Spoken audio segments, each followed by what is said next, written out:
দেখতে পাচ্ছ যেটা খোলা আছে আমার এতে স্ক্রিনে। হ্যাঁ স্যার। আচ্ছা, হ্যাঁ স্যার। ঠিক আছে। দেখো এখানে আমরা যে সাবজেক্টটা পড়বো সেটা হচ্ছে একটা ইলেকটিভ সাবজেক্ট, ঠিক আছে। ইলেকটিভ সাবজেক্ট মানে কতগুলো তোমাদের কম্পালসারি পেপার আছে এই সেমিস্টারে এবং একটা ইলেকটিভ পেপার আছে যেগুলো তোমাদেরকে চয়েস করতে হবে। ইলেকটিভ পেপারের মধ্যে এই সব টপিকটা আছে, এই সাবজেক্টটা আছে। এটার নাম কি আছে? Energy conservation and energy audit, ঠিক আছে। Energy conservation and energy audit, এটা হলো এই সাবজেক্টটার নাম, ঠিক আছে। তো এটাও একটা মানে তোমার 100 মার্কসেরই পেপার, হ্যাঁ, 100 মার্কসের একটা পেপার। তো এর মধ্যে কী কী টপিকগুলো আমাদেরকে পড়তে হবে সেটা একবার দেখে নেওয়া যায়, ঠিক আছে। এনার্জি কনজারভেশন অ্যান্ড এনার্জি অডিটের মধ্যে দেখো এখানে প্রথম যে ইউনিট আছে, ইউনিট 1, এখানে কি আছে? এনার্জি, ঠিক আছে। এনার্জি যে চ্যাপ্টারটা আছে তার মধ্যে কি কি আছে? এটা হচ্ছে review of various energy sources, এইটা, and need of energy conservation and energy audit, ঠিক আছে। মানে এর আগে তোমাদের যে পাওয়ার প্ল্যান্ট ইঞ্জিনিয়ারিং বলে যে সাবজেক্টটা ছিল সেখানে তোমরা বিভিন্ন রকমের এনার্জি কিভাবে জেনারেশন করা হয় সেই সম্পর্কে পড়েছো, ঠিক আছে। এখানেও ওই যে এনার্জি কী কীভাবে জেনারেশন করা সম্ভব সেগুলোর রিভিউ, মানে সেগুলোকেই একবার বলে দেওয়া যে কী কী ধরনের এনার্জি জেনারেশন পসিবল, ঠিক আছে। এবার হচ্ছে এই এনার্জি যে জেনারেশন হচ্ছে সেই এনার্জির কনজারভেশন মানে সংরক্ষণ করার কেন প্রয়োজনীয়তা আছে, এবং এনার্জি অডিট, এনার্জি অডিট কী জিনিস সেটা সম্পর্কে আমাদেরকে পড়তে হবে। এনার্জি অডিট মানে কেন করা হয় সেটা হচ্ছে এই প্রথম চ্যাপ্টারের মধ্যে আছে, ঠিক আছে। এটা হচ্ছে বেসিক ইন্ট্রোডাক্টরি একটা চ্যাপ্টার। আচ্ছা, এরপরে যে নেক্সট যে চ্যাপ্টারটা আছে সেটার নাম হচ্ছে এনার্জি কনজারভেশন। এনার্জি কনজারভেশন মানে হচ্ছে শক্তির সংরক্ষণ, ঠিক আছে। এনার্জিকে কী কী পদ্ধতিতে কনজারভেশন করা যায়। তো বিভিন্ন রকমের যে যে মানে পারপাসে আমরা এনার্জিকে ইউজ করি, তো মানে ধরো জেনারেশন হলো, সেই জেনারেশন হয়ে যে ইলেকট্রিসিটি আমরা পাচ্ছি সেই ইলেকট্রিসিটিকে আমরা ট্রান্সমিশন এবং ডিস্ট্রিবিউশন নেটওয়ার্কের মাধ্যমে নিয়ে যাচ্ছি বিভিন্ন স্থানে, ঠিক আছে। এবার বিভিন্ন পারপাসে আমরা সেই এনার্জিকে ইউটিলাইজ করছি। বিভিন্ন পারপাস মানে কী কী ধরনের পারপাস হতে পারে? খুব ইম্পর্টেন্ট, দেখো লাইটিং এনার্জি মানে হচ্ছে লাইটিংয়ের পারপাসে আমরা এনার্জি ইউজ করি, তো লাইটিং এনার্জি। এবার এই যে লাইটিংয়ের জন্য যে আমরা এনার্জি ইউজ করছি, কী কী পদ্ধতিতে বা কী কী মেথড ইউজ করে আমরা আরও এফিশিয়েন্ট লাইটিং পেতে পারি, মানে কি কম এনার্জি খরচ করে আমরা কী কী পদ্ধতিতে আমাদের লাইটিংয়ের এনার্জি মানে লাইটিংয়ের পারপাসটাকে সার্ভ করতে পারি, ঠিক আছে। সেটা হলো energy conservation in lighting energy, এটা পড়বো। নেক্সট হচ্ছে একটা খুব ইম্পর্টেন্ট মানে টপিক, সেটা হচ্ছে কি হিটিং। হিটিং মানে কি? মানে কোনো বস্তুকে উত্তপ্ত করা, ঠিক আছে, হিটিং। এবং সেই হিটিং কী কী পদ্ধতিতে করা যায়, মেথডস, এবং সেই মেথডগুলোতে কী কী টেকনিক আমরা যদি ফলো করি, সেই টেকনিক ফলো করে আমরা কিভাবে এনার্জি কনজারভেশন করতে পারি। হিটিংয়ের অ্যাপ্লিকেশন দেখো তিনখানা আছে, একটা হচ্ছে ফার্নেস, একটা হচ্ছে ওভেন, আর হচ্ছে বয়লার, ঠিক আছে। এই তিনটে জায়গাতে আমরা হিটিংয়ের ইউটিলাইজেশন করি। তো বেসিক্যালি সেই সমস্ত জায়গায় কী কী পদ্ধতিতে আমরা এনার্জিকে ইউটিলাইজ করে এনার্জি কনজারভেশন করতে পারি, মানে কম এনার্জি খরচ করে আমরা সেম আউটপুট কীভাবে পেতে পারি সেই সম্পর্কে আমাদেরকে এই চ্যাপ্টারে আলোচনা করতে হবে হিটিংয়ের মধ্যে। নেক্সট হচ্ছে কুলিং, ঠিক আছে। কুলিং মানে কি? কুলিং মানে হচ্ছে ধরো আমাদের যে এয়ার কন্ডিশনিং হচ্ছে ঘরের মধ্যে বা বিভিন্ন কমার্শিয়াল প্লেস, শপিং মল, ঠিক আছে, ইত্যাদি যে বিভিন্ন জায়গা যেখানে আমাদের এই কুলিং এর প্রয়োজন হয় বা এয়ার কন্ডিশনিংয়ের প্রয়োজন হয়, তো সেটার জন্য কী কী মেথডস আছে, কী কী পদ্ধতিতে কুলিং করা যেতে পারে, এবং সেখানেও techniques of energy saving in ventilation system and air conditioner, মানে সেখানেও কী কী পদ্ধতি আমরা অবলম্বন করলে এনার্জিকে আরও সংরক্ষণ করতে পারবো। এনার্জি সংরক্ষণ করে আমরা সেম আমাদের যে পারপাস বা সেম উদ্দেশ্য বা সেম কাজ আমরা করে ফেলতে পারবো, কিন্তু এনার্জির খরচটা কম হবে। তারপরে দেখো নেক্সট হচ্ছে মোটিভ পাওয়ার। মোটিভ পাওয়ার মানে হচ্ছে যেখানে কোনো মোশন ক্রিয়েশন হচ্ছে, কোনো মোশন আমরা পাচ্ছি, ঠিক আছে, সেই ধরনের পারপাসের জন্য যে পাওয়ার আমাদের লাগছে সেখানে হচ্ছে মোটিভ পাওয়ার সেখানে, অথবা এনার্জি এফিশিয়েন্ট মোটরস। আমরা যে নর্মাল আমরা মোটর পড়েছি, মেশিন, ইলেকট্রিক্যাল মেশিনের মধ্যে মোটরস পড়া হয়েছে, তো সেই মোটরের তো একটা এনার্জি লস হয়, সেই এনার্জি লস কী ধরনের হয়? কপার লস হয়, কোর লস হয়, এই সমস্ত লস যে আছে সেই লসগুলোকে কিভাবে কম করা যায় এবং সেই কম করে আমরা কিভাবে এনার্জি এফিশিয়েন্ট মোটর ইউজ করতে পারি এবং এনার্জি এফিশিয়েন্ট মোটরের মধ্যে কী কী ধরনের মডিফিকেশনস করা হয় সেইগুলো আমরা এখানে এনার্জি এফিশিয়েন্ট মোটরের মধ্যে জানবো। ঠিক আছে, নেক্সট হচ্ছে efficient use of energy in motors with the help of voltage reducers automatic star delta converters. এটার মধ্যে আমরা কি পড়বো, এটার মধ্যে যে মোটর, সেই মোটরকে যখন আমরা স্টার্ট করি, সেই মোটরকে স্টার্ট করবার সময় আমরা যে এনার্জি লসটা হয় সেই এনার্জি লসটাকে কম করবার জন্য আমরা কি কি প্রসেস ফলো করতে পারি, যেমন হচ্ছে ভোল্টেজ রিডিউসার বা ভোল্টেজটাকে কম করার প্রসেস ফলো করতে পারি। আবার হচ্ছে অটোমেটিক স্টার ডেল্টা কনভার্টার, মানে আমরা জানি যে মোটর স্টার্টিংয়ের একটা প্রসেস আছে, স্টার ডেল্টা স্টার্টিং বলে একটা প্রসেস আছে। তো সেই যে স্টার ডেল্টা আমরা ওটাকে ম্যানুয়ালি জেনে থাকি, কিন্তু ম্যানুয়ালি না করে অটোমেটিক্যালি কিভাবে আমরা স্টার্ট থেকে ডেল্টাতে কনভার্ট করে মানে মোটরকে স্টার্ট করতে পারি এবং তার ফলে কী ধরনের এনার্জি সেভিং হতে পারে সে ব্যাপারে আলোচনা করা হবে। নেক্সট হচ্ছে কি power factor improvement devices. Power factor আমরা জানি যে সকলেই জানি যে পাওয়ার সিস্টেমের একটা খুবই ভাইটাল ফ্যাক্টর, ঠিক আছে, এবং সেটার পাওয়ার ফ্যাক্টরের ভ্যালু যত ইউনিটি বা একের কাছাকাছি হবে আমরা জানি যে ততই হচ্ছে বেটার। তত বেটার কেন, কারণ তাহলেই আমাদের কারেন্টের পরিমাণটা কমবে এবং যত লসেস আছে সিস্টেমে সেই লসের পরিমাণটাও কমে যাবে। তো পাওয়ার ফ্যাক্টর সেটাকে ইমপ্রুভ কী কী পদ্ধতিতে করা যায়, তার জন্য কী কী ধরনের ডিভাইসেস আমরা ইউজ করতে পারি সেটা আলোচনা করা হবে। নেক্সট হচ্ছে কি সফট স্টার্টার অথবা ভেরিয়েবল ফ্রিকোয়েন্সি ড্রাইভস, মানে মোটরকে স্টার্টিংয়ের জন্য সফট স্টার্টিং বলে একটা প্রসেস আছে, সেই প্রসেসটা কি সেই সম্পর্কে আমরা জানবো। এবং ভেরিয়েবল ফ্রিকোয়েন্সি ড্রাইভ অর্থাৎ একটা মোটরের যে ফ্রিকোয়েন্সিতে মোটরটা রান করছে সেই ফ্রিকোয়েন্সিকে ভ্যারি করে আমরা ভেরিয়েবল ফ্রিকোয়েন্সি ড্রাইভ ইউজ করতে পারি এবং সেই ভ্যারিয়েবল ফ্রিকোয়েন্সি ইউজ করলে কী ধরনের লাভ হতে পারে সেই সম্পর্কেও আমরা এই টপিকের মধ্যে ডিসকাশন করব। নেক্সট যে টপিকটা আছে সেই টপিকের নাম কি আছে, অ্যামরফাস কোর ট্রান্সফরমার্স।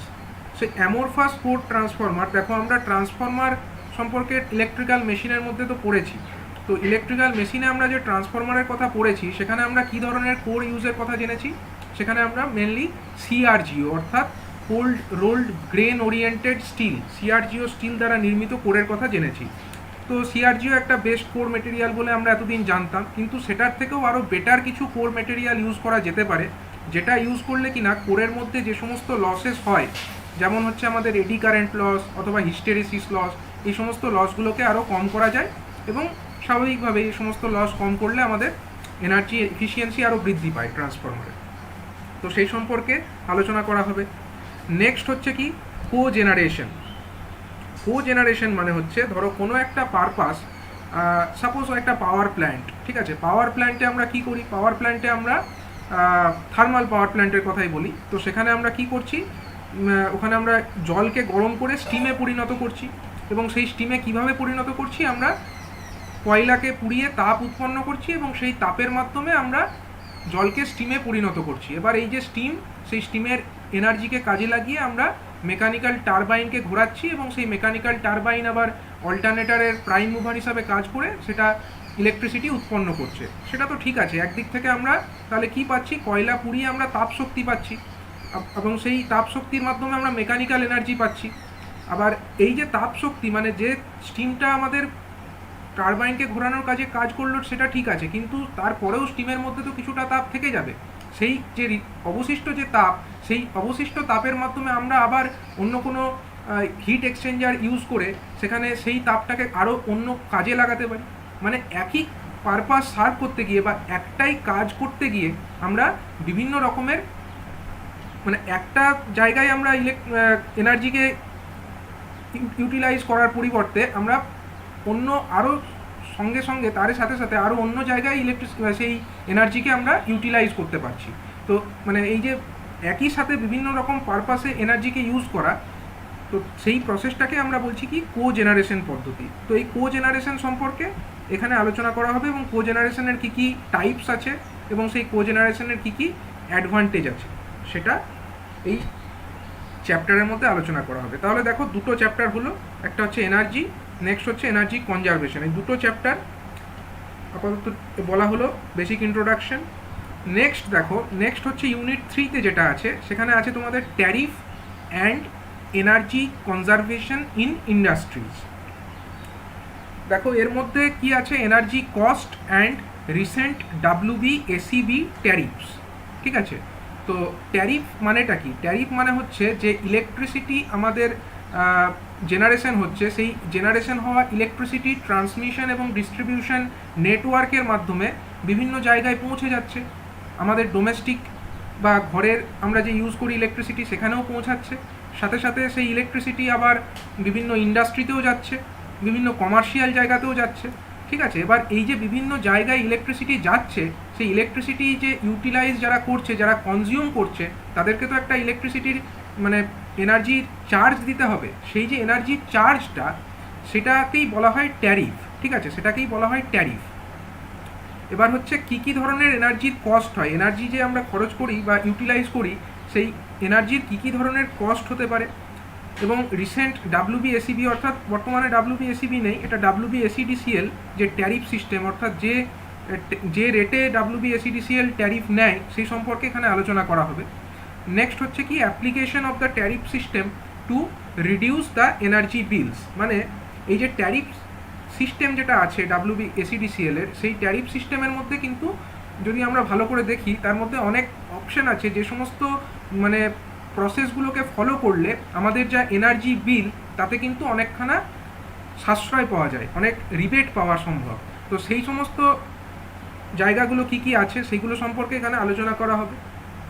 নেক্সট হচ্ছে energy conservation by improving load factor and power factor. মানে এনার্জি আমরা তোমাদের যে একটা সাবজেক্ট ছিল পাওয়ার প্ল্যান্ট ইঞ্জিনিয়ারিং, সেখানে তোমরা এই লোড ফ্যাক্টরের কথা শুনে থাকবে। লোড ফ্যাক্টর মানে হচ্ছে average demand by maximum demand.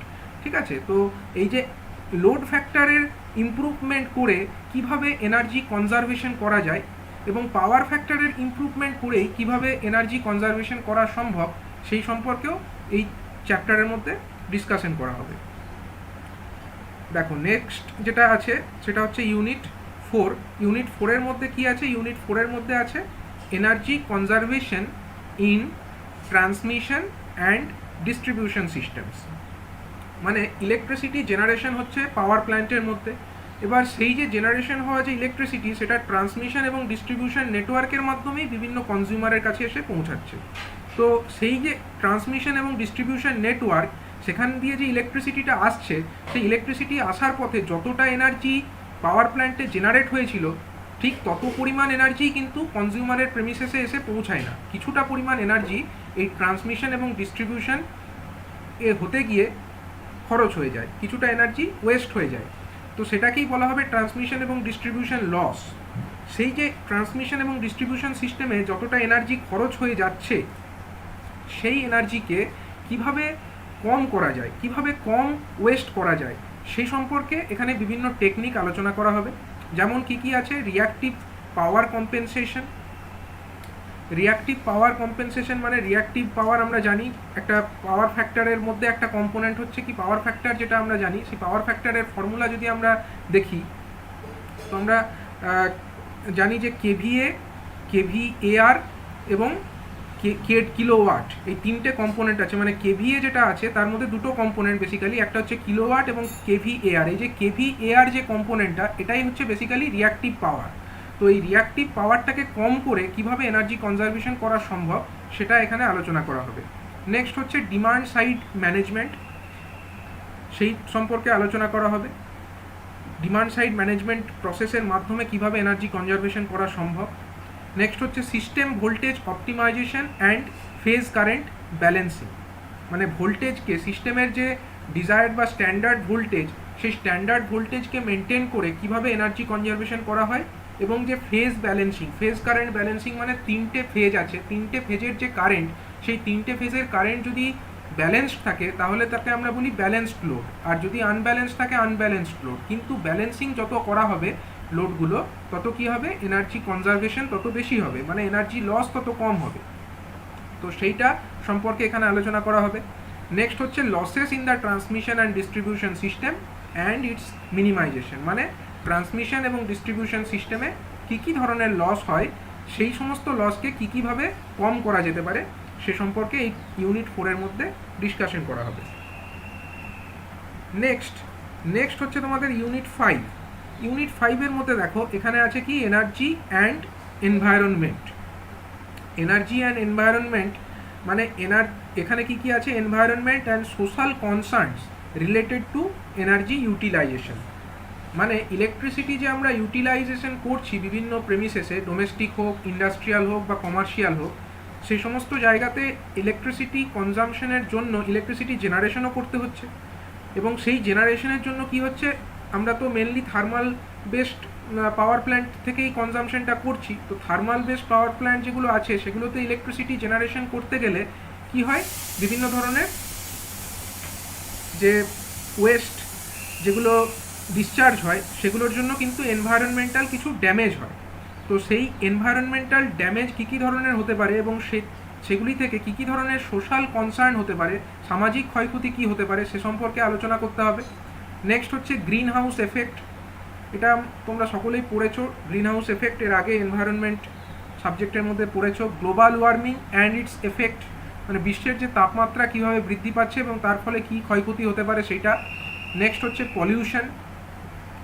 পলিউশনের মধ্যে পরিবেশ দূষণ, তার কী ধরনের কম্পোনেন্ট হয় সেগুলি। নেক্সট অ্যাসিড রেইনস, অ্যাসিড বৃষ্টি। নেক্সট হচ্ছে global energy and environment management, অর্থাৎ সারা বিশ্বের নিরিখে যদি আমরা দেখি সেখানকার এনভায়রনমেন্ট এবং এনার্জি কিভাবে আমরা ম্যানেজ করে প্রপারলি চলতে পারি সেই সম্পর্কে আলোচনা করা হবে।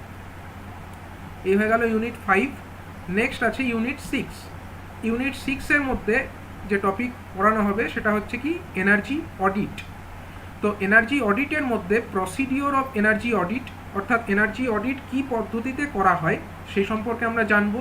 নেক্সট হচ্ছে এবিসি অ্যানালিসিস, এনার্জি অডিটেরই মধ্যে একটা পার্ট, এটা হচ্ছে এবিসি অ্যানালিসিস অথবা ইনভেন্টারি ম্যানেজমেন্ট অ্যানালিসিস, সে সম্পর্কে আলোচনা করা হবে। নেক্সট হচ্ছে energy flow diagram and its importance, অর্থাৎ কোনো একটা সিস্টেমের মধ্যে কী পদ্ধতিতে এনার্জিটা আসছে, মানে এনার্জি কতটা সিস্টেমের ভেতরে ঢুকছে, তার মধ্যে কতটা এনার্জি কোথায় কি লস হচ্ছে, এবং ফাইনালি সেই এনার্জি থেকে কতটা আউটপুট আমরা পাচ্ছি, সেই টোটাল জিনিসটাকে একটা ডায়াগ্রামের আকারে দেখানো, একেই আমরা বলি এনার্জি ফ্লো ডায়াগ্রাম। তো সেই এনার্জি ফ্লো ডায়াগ্রাম কিভাবে দেখানো হয় এবং তার কি গুরুত্ব সেই সম্পর্কে আমরা এখানে দেখব। নেক্সট হচ্ছে measurements in energy audit and various measuring instruments, মানে কী পদ্ধতিতে এনার্জি অডিট করতে গেলে আমরা কী মেজারমেন্ট ডিভাইস ইউজ করব, কী ডিভাইস ইউজ করে আমরা এনার্জি অডিটটাকে করতে পারবো সে সম্পর্কে আলোচনা করা হবে। নেক্সট হচ্ছে কোয়েশ্চেনেয়ার ফর এনার্জি অডিট, অর্থাৎ কোনো একটা স্থানে এনার্জি অডিট করতে গিয়ে কী প্রশ্ন আমাদেরকে করতে হবে বা কী ওয়েতে কী কোয়েশ্চেনের মাধ্যমে আমরা এনার্জি অডিটটাকে কমপ্লিট করতে পারবো সেটা আলোচনা করা হবে। Next internal energy audit checklist, কোনো একটা পার্টিকুলার ইন্ডাস্ট্রি সেখানকার ইন্টারনাল এনার্জি অডিট হয়, তো সেই এনার্জি অডিট করতে গিয়ে কী চেকলিস্ট আমাদেরকে ফলো করতে হয় সে সম্পর্কে আলোচনা করা হবে। নেক্সট হচ্ছে কি equipments used for energy conservation, তো এটা হচ্ছে একটা মেন ইম্পর্টেন্ট টপিক, কারণ আমরা এই যে সাবজেক্টের নামেই দেখতে পাচ্ছি energy conservation and energy audit, তো তার মধ্যে এই যে এনার্জি কনজারভেশনটা এখানে দেখতে পাচ্ছ, তো সেই এনার্জি কনজারভেশন করবার জন্য কী ইকুইপমেন্টস আমাদেরকে ইউজ করা উচিত সেগুলি আলোচনা করা হবে। নেক্সট হচ্ছে কি calculation of pay back period for energy conservation equipment, মানে আমরা কোনো একটা পার্টিকুলার ইন্ডাস্ট্রি হোক বা কোনো কমার্শিয়াল প্লেসই হোক, সেখানে ধরো এনার্জি কনজারভেশন করবার জন্য, অর্থাৎ এনার্জি যতটা ইউটিলাইজেশন হচ্ছে তার পরিমাণটাকে কম করবার জন্য কিছু ইকুইপমেন্ট ইনস্টল করলাম। এবার সেই ইকুইপমেন্ট ইনস্টল করলে কি হবে, তার জন্য ইনিশিয়ালি আমাদেরকে কিছুটা ক্যাপিটাল কস্ট বিয়ার করতে হবে, কারণ সেই ইকুইপমেন্টটা কেনার জন্য কিছু খরচ আছে। এবার সেই ইকুইপমেন্ট যে আমরা ইনস্টল করলাম তার জন্য কি লাভ আমরা পাবো না, এনার্জিটা আমাদেরকে কম ইউটিলাইজ করতে হবে বা এনার্জির পরিমাণ আমাদের কমে যাবে। তো এনার্জি কম ইউটিলাইজ করা মানে কি এনার্জি বিলে নিশ্চয়ই আমরা কিছু সাশ্রয় পাবো। এবার আমাদেরকে দেখতে হবে যে এই যে ইকুইপমেন্ট আমরা ইনস্টল করতে যতটা আমাদের ক্যাপিটাল কস্ট লেগে গেছে, সেই ক্যাপিটাল কস্টটা যে আমরা এনার্জি কনজারভেশন করছি তার মাধ্যমে নিশ্চয়ই উঠে আসবে। এনার্জি কনজারভেশন করার ফলে কি হবে, এনার্জি বিল কম হবে। সেই এনার্জি বিল কম হতে হতে প্রত্যেক মাসে বা প্রত্যেক দিনে যতটা করে এনার্জি কনজারভেশন হচ্ছে বা এনার্জি খরচ কম হচ্ছে, সেটার মাধ্যমে একটা নির্দিষ্ট সময়ের পরে কি হবে, এই যে ইকুইপমেন্ট যেটা আমরা ইনস্টল করেছিলাম, সেই ইকুইপমেন্ট ইনস্টল করার যে কস্ট সেটা আমাদের উঠে আসবে বা সেটা রিকভার হয়ে যাবে। এবার সেইটা রিকভার হতে কতটা সময় লাগছে সেটাই হচ্ছে অ্যাকচুয়ালি আমাদের পে ব্যাক পিরিয়ড। এই পে ব্যাক পিরিয়ড কীভাবে ক্যালকুলেশন করা সম্ভব সেটা এখানে দেখানো হবে। নেক্সট হচ্ছে কি আইই রুলস। আইই রুলস মানে হচ্ছে Indian electricity rules and regulations for energy audit. অর্থাৎ ইন্ডিয়ান ইলেকট্রিসিটি রুল অনুযায়ী এই যে এনার্জি অডিট এবং সেই সংক্রান্ত কিছু রেগুলেশনস আছে সেগুলি সম্পর্কে এখানে পড়ানো হবে।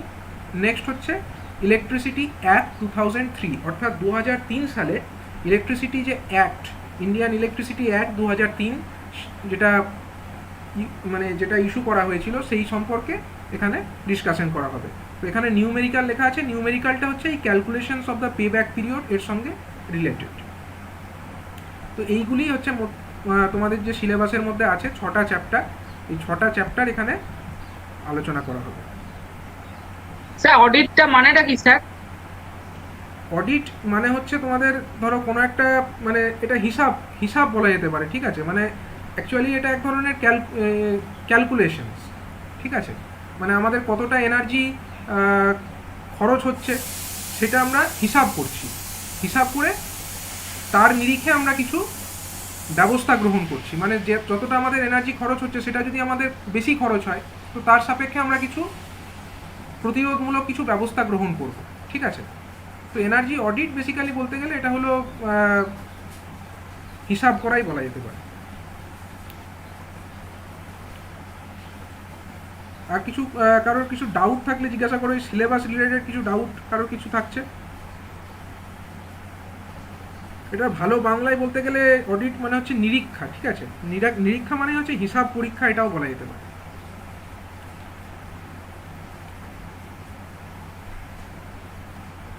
কারো কোনো ডাউট আছে সিলেবাস রিলেটেড কিছু?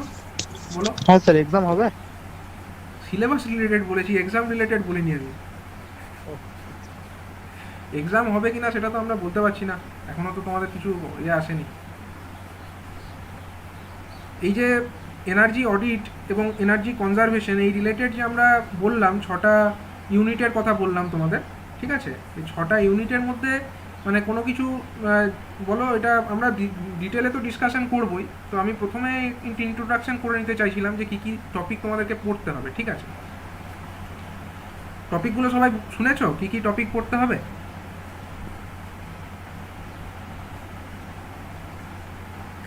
আচ্ছা, আমি তাহলে কি ফার্স্ট যেটা তোমাদের যে ফার্স্ট যে চ্যাপ্টারটা আছে ওটা খুবই সংক্ষিপ্ত একটা চ্যাপ্টার, ঠিক আছে?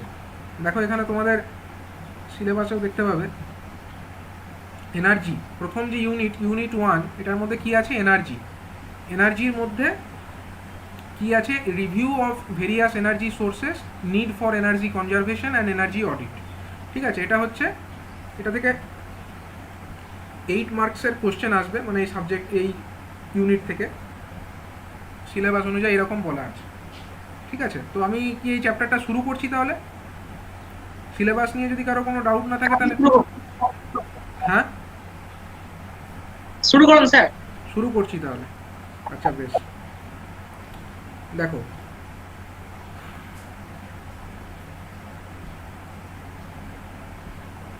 আচ্ছা আমার এই লেখা সবাই দেখতে পাচ্ছ?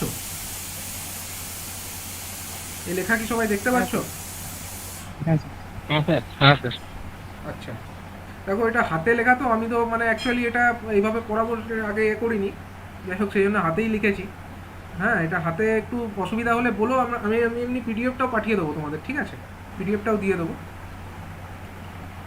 তো যাই হোক, তো প্রথমে আমরা প্রথম চ্যাপ্টারটা শুরু করছি। প্রথম চ্যাপ্টার এটা আমাদের আছে কি? এনার্জি।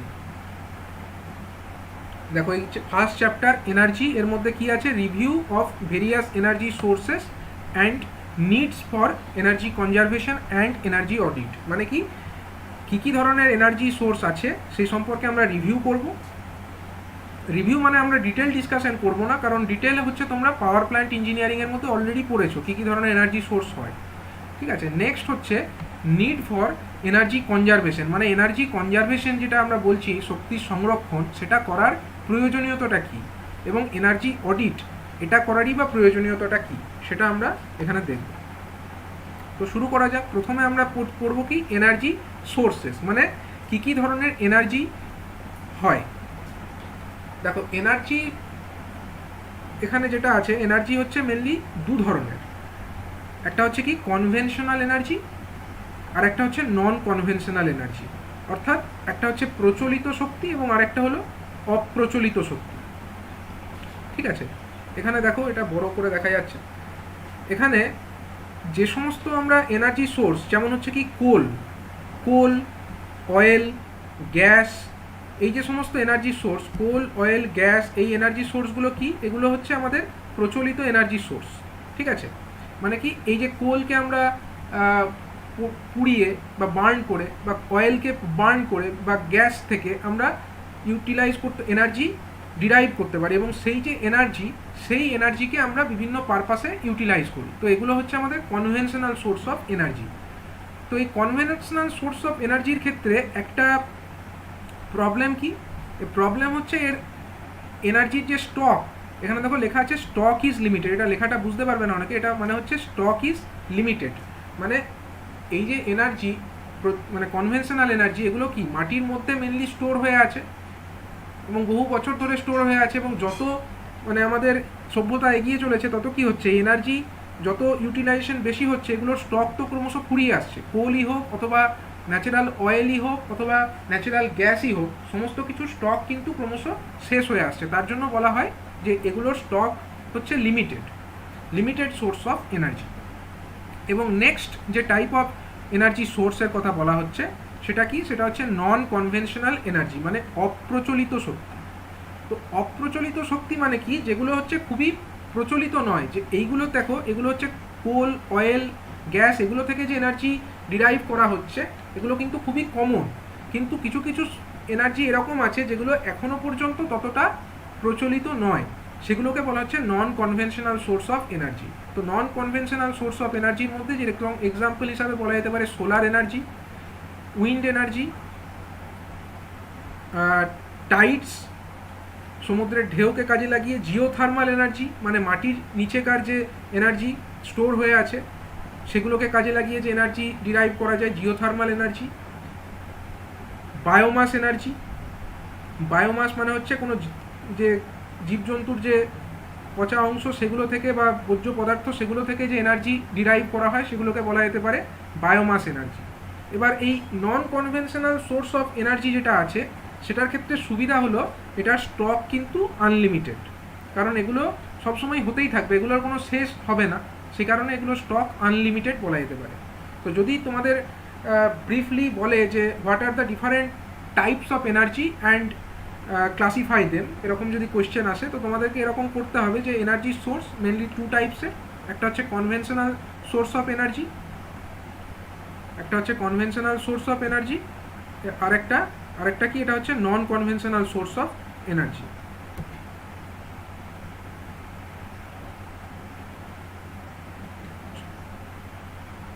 দেখো এবার কনভেনশনাল যে source of energy, conventional source of এনার্জির মধ্যে কনভেনশনাল সোর্স অফ এনার্জির মধ্যে এক্সাম্পল হিসাবে বলা যেতে পারে থার্মাল এনার্জি। আচ্ছা,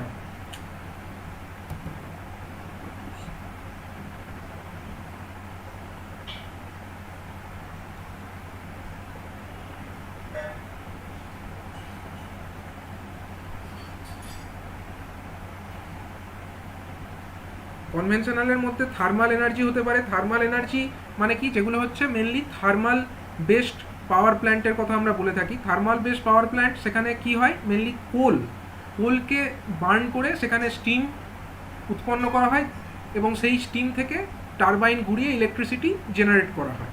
তো সেটা হচ্ছে কি থার্মাল এনার্জি। থার্মাল এনার্জি এটাই হচ্ছে আমাদের যে টোটাল এনার্জি সোর্স, তার মধ্যে 65 to 70%, দেখো একটা খুব বেশি অংশই কিন্তু কনভেনশনাল যে এনার্জি সোর্স, তার মধ্যে খুব বেশি একটা অংশ থার্মাল এনার্জি, 65 to 70%। কনভেনশনালের মধ্যে আরেকটাও আছে hydro electric energy. Hydro electric এনার্জিটা কি, যেখানে এটাও তোমরা পাওয়ার প্ল্যান্ট ইঞ্জিনিয়ারিংয়ের মধ্যে ডিটেলে পড়েছো, যেটা হচ্ছে কি যে কোনো এক জায়গায় ওয়াটারের যে হাইট বা ওয়াটার লেভেলের যে হাইট, সেখান থেকে যে তার মধ্যে যে পোটেনশিয়াল এনার্জি স্টোর হয়ে আছে সেই জলের মধ্যে পোটেনশিয়াল এনার্জি যেটা স্টোর হয়ে আছে উচ্চতায় থাকার জন্য, সেটাকে কাজে লাগিয়ে গতিশক্তিতে রূপান্তরিত করা হয়, মানে উঁচু জায়গা থেকে তাকে নিচু জায়গায় নিয়ে আসা হয়, এবং সেই যে গতিশক্তি যেটা ওই জলের মধ্যে আছে সেটাকে কাজে লাগিয়ে টারবাইনকে ঘোরানো হয় এবং সেই টারবাইন ঘুরিয়ে সেখান থেকে ইলেকট্রিসিটি জেনারেট করা হয়। এটা হচ্ছে hydro electric energy. Hydro electric energy কিন্তু কনভেনশনাল এনার্জি যে সোর্স আছে তার মধ্যে 20 থেকে 25% হাইড্রো ইলেকট্রিক এনার্জির মধ্যে পড়ে। নেক্সট যে টাইপ অফ কনভেনশনাল এনার্জি সেটা হচ্ছে কি নিউক্লিয়ার এনার্জি। আমরা নিউক্লিয়ার পাওয়ার প্ল্যান্টের কথা শুনেছি। নিউক্লিয়ার পাওয়ার প্ল্যান্টে কি হয়, কোনো যে তেজস্ক্রিয় পদার্থ সেগুলোকে বিকিরণ ঘটিয়ে সেগুলোর মধ্যে থেকে ইলেকট্রিসিটি জেনারেট করা হয়, সেই এনার্জিকে কাজে লাগিয়ে ইলেকট্রিসিটি জেনারেট করা হয় তেজস্ক্রিয় বা রেডিও অ্যাক্টিভ এলিমেন্টসগুলো থেকে। এগুলো হচ্ছে কোথায় হয়, এগুলো হচ্ছে নিউক্লিয়ার এনার্জির মধ্যে পড়ছে, এবং সেই যে নিউক্লিয়ার এনার্জি এটা হচ্ছে টোটাল যে কনভেনশনাল এনার্জি সোর্স তার মধ্যে 10 থেকে 12% হচ্ছে নিউক্লিয়ার এনার্জি। এছাড়াও যে পাওয়ার প্ল্যান্ট, সেই পাওয়ার প্ল্যান্টে অয়েল বেস কিছু পাওয়ার প্ল্যান্ট আছে, আবার হচ্ছে কিছু গ্যাস এনার্জি বেস পাওয়ার প্ল্যান্টও আছে। এই সমস্ত অয়েল অথবা গ্যাস এনার্জি এগুলোকে কাজে লাগিয়েও কিন্তু এনার্জি জেনারেট করা হয়, ইলেকট্রিসিটি জেনারেট করা হয়, এবং এগুলোও হচ্ছে কনভেনশনাল এনার্জি সোর্সের মধ্যেই পড়ে। তবে এগুলোর পার্সেন্টেজ আমরা যদি দেখি সেগুলো কিন্তু অনেকটাই কম, 5 থেকে 10%, কারণ এই ধরনের যে পদ্ধতি অয়েল বেসড অথবা গ্যাস এনার্জি বেসড যে পাওয়ার প্ল্যান্ট, সেই সমস্ত পাওয়ার প্ল্যান্ট রান করতে গেলে অনেক বেশি পরিমাণে এনার্জি, অনেক বেশি কস্ট বিয়ার করতে হয়, যে কারণে এটার কিন্তু পরিমাণ যদি আমরা দেখি পরিমাণটা কিন্তু ওভারঅল রেসপেক্টে অনেকটাই কম থাকে। নেক্সট যেটা আমাদের টাইপ অফ এনার্জি সোর্স সেটা কি আছে, নন কনভেনশনাল এনার্জি সোর্স। নন কনভেনশনাল মানে হচ্ছে অপ্রচলিত শক্তি। অপ্রচলিত যে এনার্জি সোর্সগুলো আছে তার মধ্যে সবথেকে কমন যেটা সেটা কি, সোলার এনার্জি। সোলার এনার্জিটা হচ্ছে খুবই কমন। তারপরে হচ্ছে নেক্সট যেটা আছে সোলার এনার্জির পরে হচ্ছে উইন্ড এনার্জি, অর্থাৎ বাতাসের যে হাওয়ার যে গতি, সেই গতিকে কাজে লাগিয়ে উইন্ড মিলসকে ঘোরানো হয় এবং সেখান থেকে ইলেকট্রিসিটি জেনারেট করা হয়। এটা এক ধরনের অপ্রচলিত শক্তি। নেক্সট হচ্ছে কি টাইডাল এনার্জি, অর্থাৎ সমুদ্রের যে ঢেউ, সেই ঢেউয়ের মধ্যে যে জমে থাকা যে শক্তি, সেই শক্তিকে কাজে লাগিয়ে ইলেকট্রিসিটি জেনারেট করা হয়।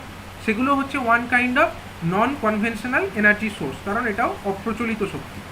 নেক্সট হচ্ছে জিওথার্মাল এনার্জি। জিওথার্মাল মানে হচ্ছে ভূগর্ভস্থ যে তাপ শক্তি, সেইটাকে কাজে লাগিয়ে যে ইলেকট্রিসিটি জেনারেশন করা হচ্ছে, সেগুলো হচ্ছে জিওথার্মাল এনার্জির মধ্যে পড়ে। এবং নেক্সট হচ্ছে বায়োমাস এনার্জি। বায়োমাস মানে হচ্ছে যে জীবজন্তুর বর্জ্য পদার্থ, সেগুলোকে কাজে লাগিয়ে আমাদের যে ইলেকট্রিসিটি জেনারেশন করা হয়, সেগুলোকে পুড়িয়ে যে ইলেকট্রিসিটি জেনারেশন করা হয়, সেগুলোকে বলা হচ্ছে বায়োমাস এনার্জি। তো এখান থেকে একটাই কোয়েশ্চেন তোমাদের আসতে পারে যে what are the different types of energy sources and classify them. তোমাদেরকে এরকমভাবে এটার ব্রিফলি ক্লাসিফাই পুড়িয়ে দিয়ে কি বললেন ওটা? বললাম পুড়িয়ে বার্ন করে। বায়োমাসটা পুড়িয়ে দিতে হয়? বায়োমাস যেটা আছে, বায়োমাস এনার্জি কীভাবে জেনারেশন করে, সেগুলো ওই যে মানে রাসায়নিক বিক্রিয়া ঘটানো হয় না ওগুলোর মধ্যে, যে বায়োমাস বিভিন্ন ধরনের যে বর্জ্য পদার্থ সেগুলোর মধ্যে রাসায়নিক বিক্রিয়া, আমি মানে ফিজিক্যালি বার্ন করার কথা বলছি না, মানে বেসিক্যালি ওটা হচ্ছে কেমিক্যাল রিয়াকশনের মাধ্যমে ওটাকে করে ডিকম্পোজ করে সেখান থেকে যে গ্যাস উৎপন্ন হয় সেটাকে দিয়ে আমরা কোনো মানে কাজে লাগাচ্ছি, সেটাকে দিয়ে আমরা ইলেকট্রিসিটি জেনারেশন করতে পারি, বা সেটাকে দিয়ে আমরা অন্য কোনো কুকিং পারপাসে ইউজ করতে পারি। ঠিক আছে? আচ্ছা। নেক্সট দেখো এনার্জি সোর্সের পরে, এনার্জি সোর্সের মধ্যে এরপরে হচ্ছে কি নেক্সট যে টপিকটা সেটা হচ্ছে নিডস ফর এনার্জি কনজারভেশন।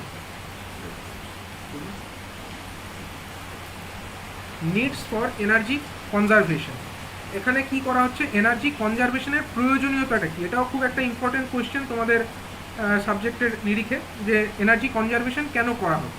তো দেখো এখানে কি বলা হচ্ছে, sources coming from fossil fuel like coal, oil takes number of years to form through natural cycle.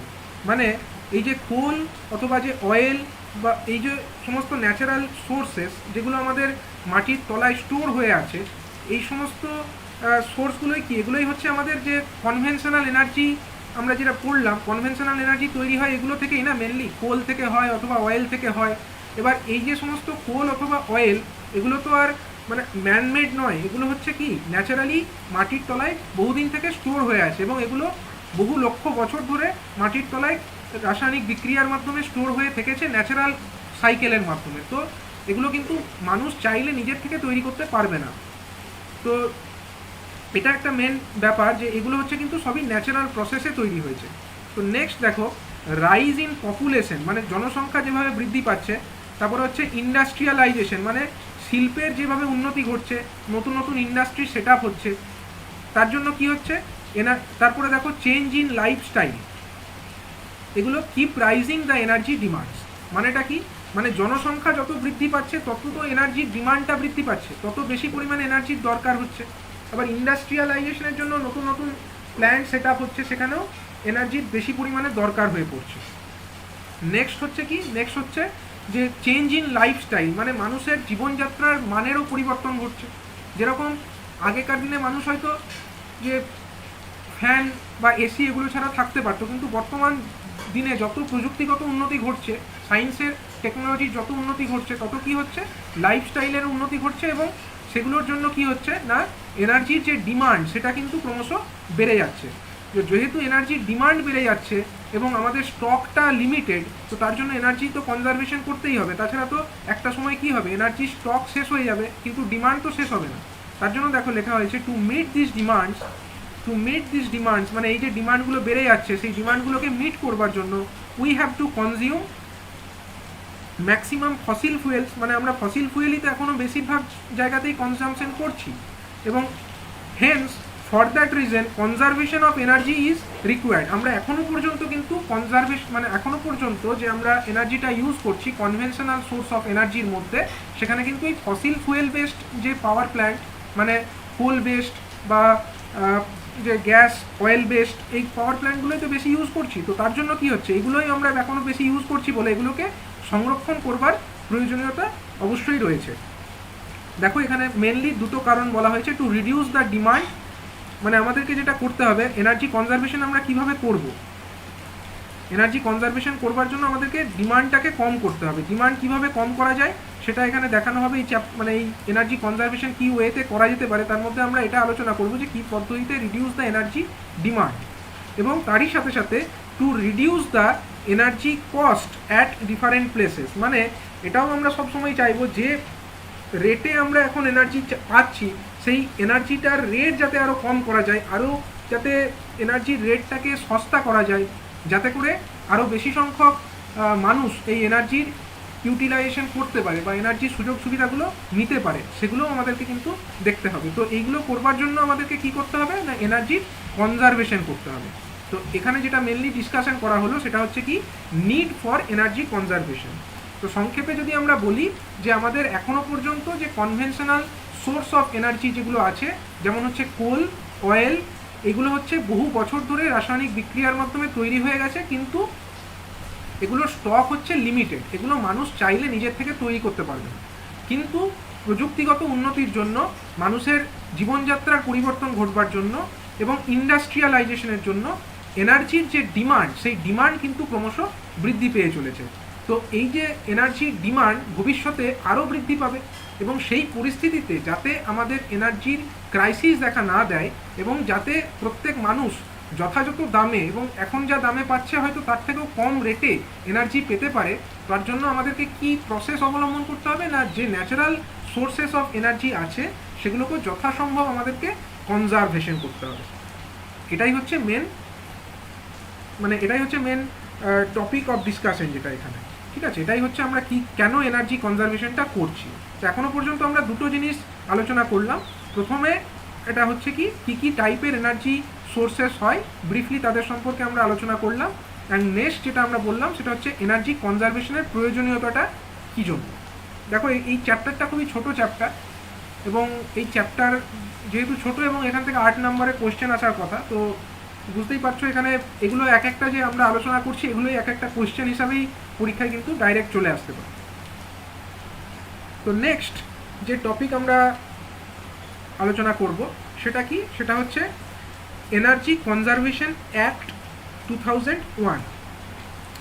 দেখো এই যে এনার্জি যে আমাদের আছে, যে এনার্জিটাকে কনজারভেশন করবার প্রয়োজনীয়তা মানুষ উপলব্ধি করেছে, দেশ উপলব্ধি করেছে, এবং তার ফলে কি হয়েছে, এনার্জিকে কী কী প্রসেসে কনজারভেশন করা সম্ভব সেই সংক্রান্ত একটা আইন তৈরি হয়েছে। এবং এই যে আইন, এটাকে বলা হচ্ছে কি এনার্জি কনজারভেশন অ্যাক্ট 2001। 2001 সালে এই এনার্জি কনজারভেশন অ্যাক্ট চালু করা হয় এবং এই এনার্জি কনজারভেশন অ্যাক্ট পরবর্তী ক্ষেত্রে 2010 সালে এর কিছু অ্যামেন্ডমেন্ট করা হয়, মানে কিছু সংশোধনও করা হয়। তো আমরা দেখব যে এই যে এনার্জি কনজারভেশন অ্যাক্ট এর মেন অবজেক্টিভগুলো কী কী ছিল, এর মুখ্য উদ্দেশ্যগুলো কী কী ছিল। দেখে নেওয়া যাক। মুখ্য উদ্দেশ্যের মধ্যে প্রথম point, provide a policy framework and direction two national energy conservation activities. মানে আমাদের দেশ অর্থাৎ ভারতের মধ্যে যে এনার্জি কনজারভেশন অ্যাক্টিভিটি, শক্তি সংরক্ষণ করবার জন্য যে সমস্ত কার্যক্রমগুলো নেওয়া হবে তার জন্য একটা পলিসি বানানোর প্রয়োজনীয়তা আছে। তো সেই পলিসি যে ফ্রেমওয়ার্ক, পলিসিটাকে ফ্রেম করছে কে না, এই ইলেকট্রিসিটি যে আমাদের act, conservation act EC act 2001, সেই অনুযায়ী একটা পলিসি নির্মাণ করা হয় এবং সেই পলিসি অনুযায়ী কিন্তু পরবর্তী ক্ষেত্রে যে এনার্জি কনজারভেশন অ্যাক্টিভিটি সেগুলোকে ডিজাইন করা হয়েছে। নেক্সট এর অবজেক্টিভ কি আছে, coordinate the policy and programs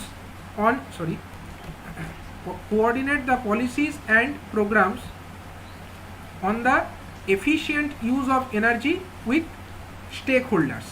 মানে শুধু পলিসি যে বানিয়ে ছেড়ে দেওয়া হবে সেটা তো নয়, পলিসি বানিয়ে সেই যে প্রোগ্রামগুলো কথা বলা হচ্ছে সেই প্রোগ্রামগুলো এবং পলিসির মধ্যে প্রপার কোঅর্ডিনেশন, মানে এগুলোর মধ্যে মেলবন্ধন ঘটছে কিনা সেটা দেখাটাও হচ্ছে এই ইলেকট্রিসিটি কনজারভেশন অ্যাক্টের একটা অন্যতম অবজেক্টিভ। মানে প্রথমে পলিসি বানানো হলো কী কী ওয়েতে এনার্জি কনজারভেশন করা যেতে পারে, নেক্সট হচ্ছে যে পলিসি বানানো হচ্ছে এবং তার সাপেক্ষে যে প্রোগ্রামগুলোকে নেওয়া হচ্ছে সেগুলোর মধ্যে একটা কোঅর্ডিনেশন, প্রপার কোঅর্ডিনেশন করা হচ্ছে। নেক্সট কি, নেক্সট অবজেক্টিভ হচ্ছে establish system and procedures to verify the measures and monitors the energy efficiency improvements। মানে হচ্ছে একটা প্রপার সিস্টেম বানানো এবং এই যে মেজারমেন্ট যে প্রসিডিওরগুলো নেওয়া হচ্ছে, এনার্জি কনজারভেশন করবার জন্য যে মেজারিং প্রসিডিওরগুলো নেওয়া হচ্ছে এবং এনার্জি এফিসিয়েন্সি কতটা হচ্ছে না হচ্ছে সেগুলোকে প্রপারলি মনিটর করা, সেটাও হচ্ছে ইলেকট্রিসিটি কনজারভেশন অ্যাক্টের আরেকটা মেন অবজেক্টিভ। নেক্সট হচ্ছে demonstrate the energy efficiency delivery system through energy efficiency delivery system through public private partnership. অর্থাৎ এই যে এনার্জি এফিসিয়েন্সি বিভিন্ন পলিসি নেওয়া হচ্ছে, বিভিন্ন প্রোগ্রাম ইনিশিয়েট করা হচ্ছে, সেই সমস্ত প্রোগ্রাম যেগুলোকে ইনিশিয়েট করা হচ্ছে সেগুলোকে পাবলিক এবং প্রাইভেট, মানে গভর্নমেন্টও কিছু সহযোগিতা করবে এবং তার সঙ্গে প্রাইভেট যে ইনভেস্টার তারাও এগিয়ে আসবে এবং উভয়ের মিলিত সহযোগিতার মাধ্যমে এই যে এনার্জি এফিসিয়েন্সি যে প্রোগ্রাম সেগুলোকে সফলভাবে ইমপ্লিমেন্ট করা হবে। এবং last but not the least, দেখো promote energy efficiency in the country. মানে দেশের মধ্যে যে এনার্জি এফিসিয়েন্সি করার যে প্রয়োজনীয়তা, এনার্জি এফিসিয়েন্সি করার কি কারণ সেগুলো সম্পর্কে জনগণকে সচেতন করতে হবে। সেই জন্য প্রমোশন, মানে এগুলোকে জনগণের কাছে পৌঁছে দেওয়ার জন্য প্রপার প্রমোশন দরকার। তো সেই কাজটাও কিন্তু এই ইসি অ্যাক্ট অর্থাৎ এনার্জি কনজারভেশন অ্যাক্ট 2001 অনুযায়ী ডিসাইডেড হয়েছে।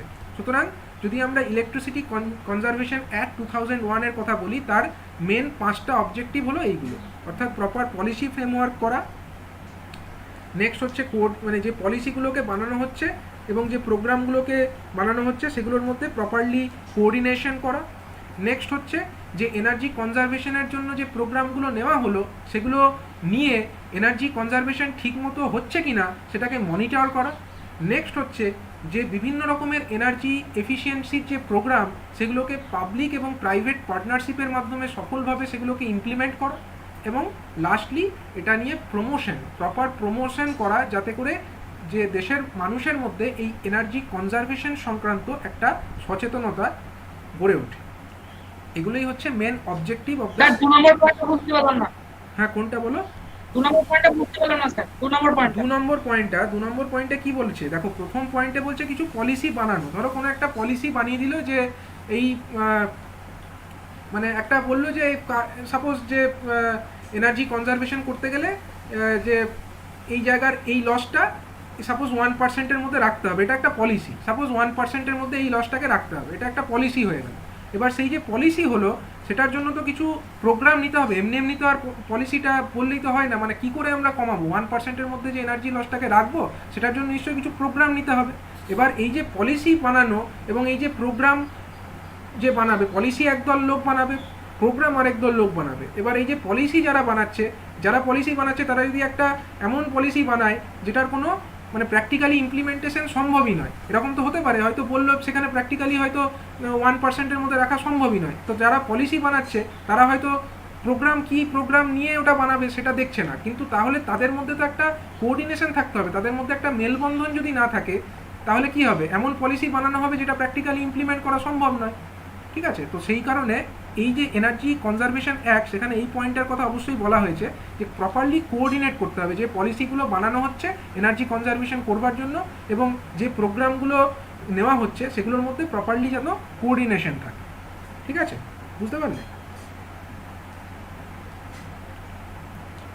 হ্যাঁ স্যার, বুঝতে পেরেছি।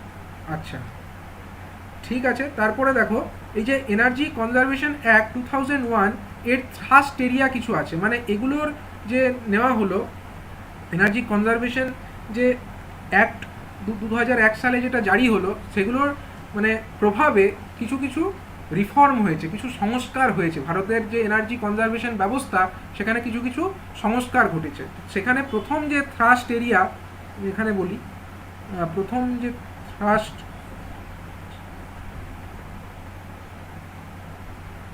থ্রাস্ট এরিয়ার মধ্যে দেখো এখানে কি বলছে, establishment of বিইই,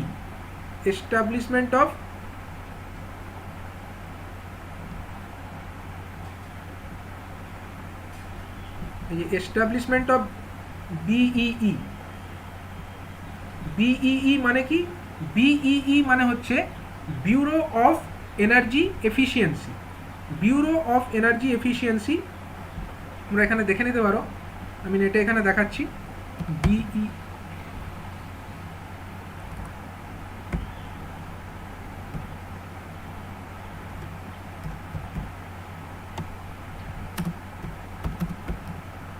bureau of energy efficiency, তোমরা এর ওয়েবসাইট দেখতে পারো, এই যে দেখতে পাচ্ছ ব্যুরো অফ এনার্জি এফিসিয়েন্সি। এটা কি, যদি আমরা ওয়েবসাইটটা খুলি,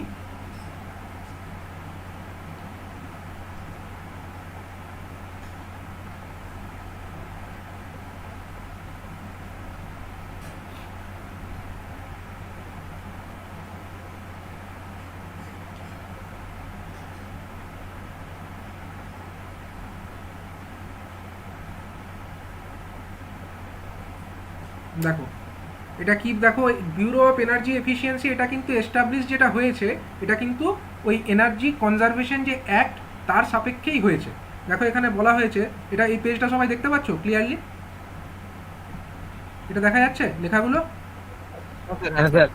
আচ্ছা, দেখো এখানে বলেছে কি, the government of India set up bureau of energy efficiency, যেটাকে সংক্ষেপে বিইই বলা হয়, on 1st March 2002 under the provisions of Energy Conservation Act 2001.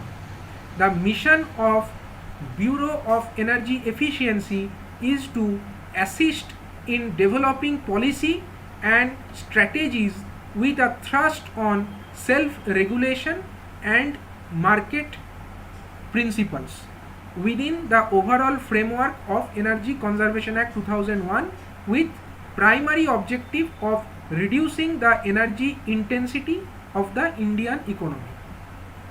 তার মানে বুঝতেই পারছো এই যে এনার্জি এফিসিয়েন্সির জন্যই কিন্তু এই ব্যুরো অফ এনার্জি এফিসিয়েন্সি এটাকে এস্টাবলিশ করা হয়েছে। এবং এটা কিভাবে এস্টাবলিশ হয়েছে, এটার মেন কারণ কিন্তু এনার্জি কনজারভেশন অ্যাক্ট 2001, এবং সেই সাপেক্ষেই ব্যুরো অফ এনার্জি এফিসিয়েন্সি 2002 সালে এটা চালু করা হয়। এবং এর মেন কাজটা কি, এর মেন কাজ হচ্ছে ওই যে এনার্জি কনজারভেশন অ্যাক্টে যে পলিসি এবং ফ্রেমওয়ার্কের কথা বলা হয়েছিল, overall framework of energy conservation যেটার কথা বলা হয়েছিল, সেই অনুযায়ী প্রপারলি রেগুলেশন বানানো এবং মার্কেট প্রিন্সিপালগুলোকেও রেগুলেট করা, যাতে করে ইন্ডিয়ান ইকোনমিতে এনার্জির ইন্টেন্সিটি মানে এনার্জি ইন্টেন্সিটিকে কমানো যায়। এনার্জি ইন্টেন্সিটি কমানো মানেই বুঝতে পারছো যে এনার্জি কনজারভেশন করা যায় যাতে করে। তো নেক্সট দেখো এখানে নেক্সট যেটা বলছে এটা হচ্ছে কি establishment of designated consumers, identification of designated consumers.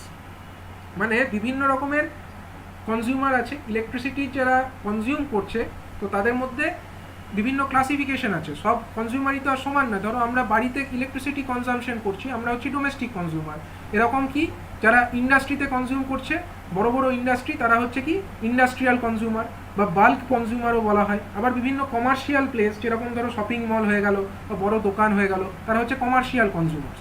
এরকম বিভিন্ন ধরনের যে ডেজিগনেটেড কনজিউমার, তাদের মধ্যে ডেজিগনেটেড কনজিউমার্সগুলোকে আইডেন্টিফিকেশন করা, এটাও কিন্তু একটা ইলেকট্রিসিটি কনজারভেশন অ্যাক্ট 2001 অনুযায়ী করা হয়েছে। কারণ ডেজিগনেটেড কনজিউমার্স মানে হচ্ছে বড় যারা কনজিউম করছে, বড় অ্যামাউন্টে যারা ইলেকট্রিসিটি কনজামশন করছে, তারাই কিন্তু কি করতে পারে, তাদের মাধ্যমেই কিন্তু এনার্জি যে কনজারভেশন সেটাও বেশি পরিমাণে করা যেতে পারে। যারা যেখানে কনজামশনই বেশি হয় না, সেখানে কনজারভেশন আর কত করা যেতে পারে। যেখানে প্রচুর পরিমাণে কনজামশন হচ্ছে, সেখানেই তো বেশি স্কোপ আছে যাতে করে আরও বেশি পরিমাণে এনার্জিকে কনজারভেশন করা যায়। তো এই যে ডেজিগনেটেড কনজিউমারগুলো আছে, সেগুলোকে প্রপারলি আইডেন্টিফিকেশন করাটাও কিন্তু ইলেকট্রিসিটি কনজারভেশন অ্যাক্ট 2001 অনুযায়ী করা হয়েছে।